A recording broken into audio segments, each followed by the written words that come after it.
Good morning mga kakuan. Ayan, si Casper. Bagong grooming na po siya. Yung makulit namin. Oh. Ayan, kasi sobrang init. Ayan na. Galang-gala eh. Tsura eh. Bagong grooming na ang pogi. Casper. Ano? No. Ihian man niya to. Yan, para hindi masyadong mainit.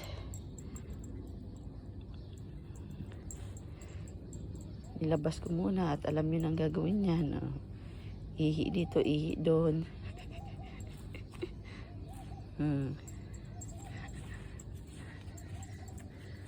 Kulit eh, oh. Bebe.